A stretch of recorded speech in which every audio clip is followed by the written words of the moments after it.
Info TV के तमाम viewers को अस्सलाम वालेकुम। जब भी तारीख़ में खूबसूरत इमारतों का जिक्र आता है तो उनमें ताज महल भी सर फ़हरिस्त है। आज की हमारी वीडियो बहुत ही दिलचस्प है।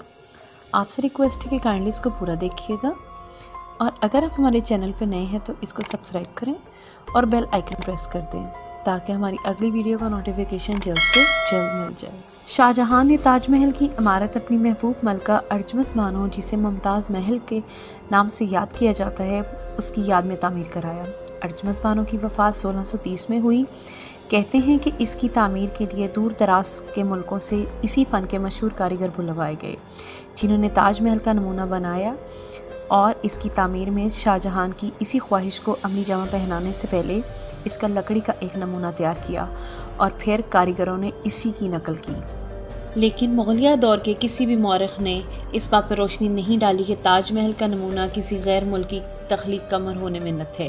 एक फ़्रेंच टूरिस्ट जिसने ताजमहल को 1660 में देखा, वो लिखता है कि ये आला तामीर इस बात का सबूत है कि हिंदुस्तानी फ़न तामीर से नावाकिफ़ नहीं हैं। ताजमहल का मौजूदा मंसूबा काफ़ी बहस के बाद तय पाया था। इसकी तामीर उस्ताद ईसा के ज़ेरे निगरानी हुई, जिसे 1000 रुपये माहाना सैलरी पर रखा गया। एक रवायत ये भी है कि स्पेन के फादर मनूक की इजाज़त से ताजमहल का नक्शा एक स्पेनिश ने तैयार किया, लेकिन मुग़लिया दौर की किसी भी तारीख़ में इस बात पर रोशनी नहीं डाली गई कि ताजमहल का नमूना किसी गैर मुल्की ने भी तख्लीक किया। ये बात काबिल गौर है कि ताजमहल के दाखिली दरवाज़े पर 1647 की तारीख कुंदा है और इसकी तामीर की मुद्दत 17 ईयर्स बनती है। ये भी कहते हैं कि शाहजहां ने ताजमहल के लिए काफ़ी जायदाद वक्फ कर दी थी, जिससे 1 लाख रुपए सालाना आमदनी हासिल होती थी। ताजमहल दुनिया में इश्क और मोहब्बत की बेहतरीन यादगार है। ये अपने तर्ज तामीर और नमूने के एतबार से मुकम्मल तरीन है और इसे पत्थर में गज़ल से तशबीह दी गई है। इसकी खूबसूरती और दिलकशी पर मुल्की और गैर मुल्की पोइट्स ने कसीदे लिखे और अपने जज्बात का इजहार किया।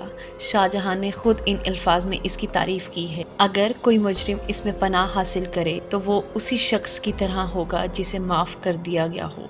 वो अपने तमाम गुनाहों से बरी हो जाएगा और अगर कोई गुनाहगार इस इमारत का रुख करेगा तो उसके पहले गुनाह धुल जाएंगे। जब कभी दुनिया में मोहब्बत करने वालों का जिक्र किया जाता है तो उस जिक्र में ताजमहल का नाम ज़रूर आता है।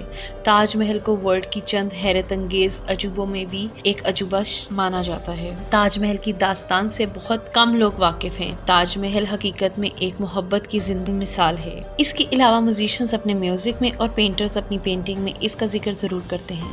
दूसरी कहानियों की तरह ताजमहल की कहानी भी अपनी एक अलग पहचान रखती है।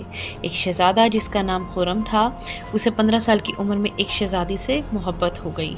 एक रवायत के मुताबिक उन दोनों ने एक दूसरे का 5 साल तक इंतजार किया। 1612 में उन दोनों की शादी हो गई। 1628 में शहजादे को ताज पहनाकर शाहजहां का नाम दिया गया, मगर इन सब के बावजूद मुमताज की किस्मत में ज्यादा अरसे तक मलका बनना ना था और 1631 में मुमताज़ 39 ईयर्स की एज में वफ़ात पा गई। मुमताज़ की वफ़ात के बाद शाहजहां दुखी हो गया और तारीख़ के मुताबिक अगले 2 साल तक सोग मनाया जाता रहा। इन 2 सालों के अरसे में पूरी सल्तनत में ना तो किसी किस्म की मौसीकी बजाई गई और ना ही कोई तकरीब या जश्न मुनक्किद किया गया।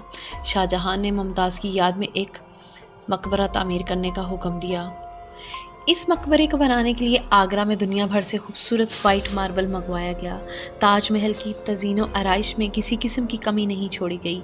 यही वजह है कि दुनिया भर से लोग इसे देखने आते हैं। ताजमहल का डिज़ाइन अरेबिक स्टाइल है, जिसमें कीमती पत्थर जोड़े गए, जिसकी शराइत ये थी कि एक ऐसा मकबरा तामीर किया जाए जो इससे पहले दुनिया में ना तो कभी तामीर किया गया हो और ना ही कभी देखा गया हो, ताकि मुमताज़ और शाहजहां की मोहब्बत की यादगार हमेशा के लिए हिस्ट्री का हिस्सा बन जाए। जब ताजमहल की तामीर अपने इख्तिताम को पहुंची तब शाहजहां का ये इरादा था कि दरिया के मुखालिफ किनारे पर अपने लिए भी संगे मरमर का एक मकबरा तामीर करवाएगा, लेकिन कुदरत को कुछ और ही मंजूर था। इसका बेटा औरंगज़ेब इसके खिलाफ हो गया और इसको आगरा में नज़रबंद कर दिया। शाहजहां मौत से हमकनार हो गया और ताजमहल में अपनी बीवी मुमताज़ महल के कदमों में ही दफन हुआ। हमारी वीडियो को मुकम्मल देखने का बहुत शुक्रिया। हमारा मकसद आप तक इंफॉर्मेटिव वीडियोस पहुंचाना है ताकि आपकी मालूमात में ज़्यादा से ज़्यादा इजाफा हो सके।